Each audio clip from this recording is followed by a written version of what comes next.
You don't need courage. You don't. Not nearly as much as you think, at least. What you do need is to get rid of fear. So the thing about courage is the more you use it, the more you need it, the closer you are to diminishing returns.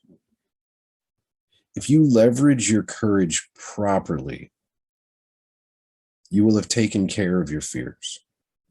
And on any given day, the amount of courage that you might need to get through a particular situation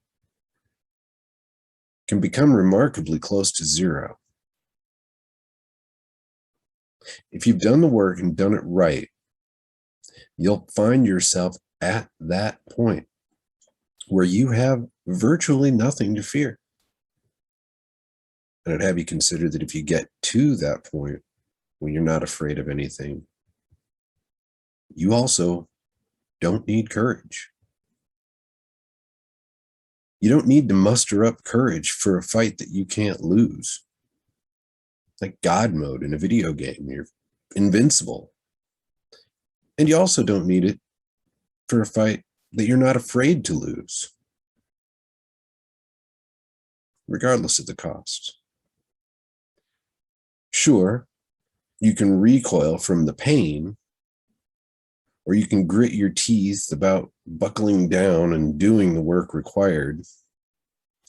But those things don't really rely on courage as much as they tap into other resources of character, such as determination and discipline. See, pain so often is just a feeling, and suffering is a state of mind. Talk to anybody who's run a marathon. I haven't. But talk to somebody who has. They could probably tell you a little bit about that. Something I'd like to share with you. Sorry about my finger. It's called Fear and Courage Are Brothers. It's a proverb that I found at knightsofthepaintable.com. You can find it yourself. It's quite old. It's posted on 2007, but I like it. And it goes like this. Two brothers born of the same cloth, different in many ways, yet the bond between them growing up was forged forever.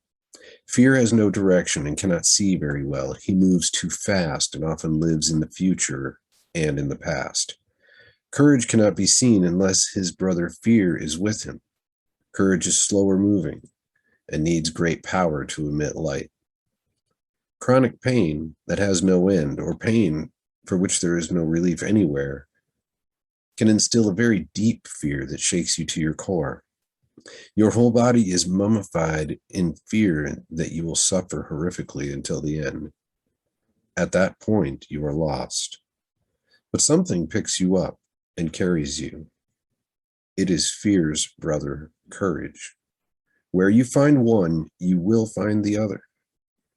Courage holds your body and unwinds the fabric of fear. The two brothers know that they cannot exist without the other. The beauty in one finds the beauty in the other.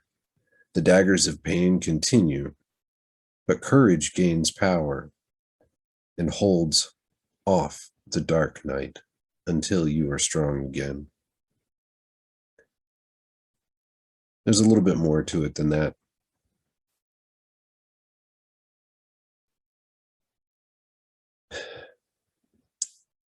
In the code of honor, courage is highly honored, but don't forget that courage cannot exist without fear. So when fear arrives, sit with it until his brother arrives.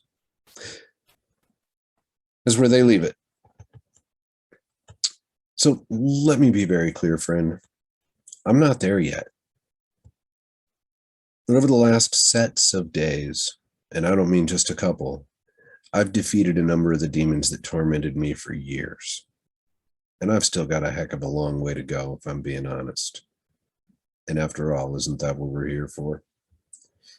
But back to courage. If and when you do need it, because you will, I think you'll be surprised to find an untapped wealth of it. right inside you. Your cup will be full if you don't drain it every day. I mean, right up until we each face that inevitable certainty of the flesh and leave this physical realm, we battle to resist fear with virtually every breath, to a certain degree, greater or lesser. But if you've gotten to the point where you've got nothing to fear, you're standing in that pocket, in that place with having nothing to hide and nothing to lose, that's where you find your power, friend. That's where you're going to find your freedom. That's where you can be a part of the solution rather than a part of the problem.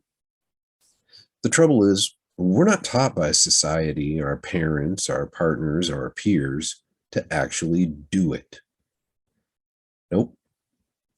Every day, we're shown and seeing the devastating psychological impacts of things like cancel culture, where the rule is conform or else. That's right. You don't get to be yourself. You get to be who they give you permission to be. We see cases of tragedy where young people take their own lives out of a sense of not fitting into that mold. Things like cyberbullying and trolling and just really extreme things that I'm not going to go into here. You know the stories. We see people who make honest mistakes sink into addiction because they can't see a path back to wholeness, back to a place of integrity with themselves and the outside world. And if you're there, yeah, you absolutely need courage. And you need to defeat that fear. The question is, will that victory be permanent? Will that particular lie never be told again? Will that particular lesson learned serve as armor against repeating that mistake? It's said that our secrets and the lies required to keep them, I might add, make us sick. I'm not going to tell you to do anything different, friend. I'd hope you have people in your life that you trust to do that. Don't take my advice. Make your own choices and decisions. But if you don't have those people, that might be something else to give a little bit of consideration to. So, friend, I will ask, will you shrink into that darkness and hide from the light? Will courage elude you and be something that you prize because you don't have much of it? Or can you stand in the light of truth, holding your darkness, naked to the world, to vanquish that fear? Can you, will you commoditize courage to the point that you almost don't need it at all? You've got my take. What say you?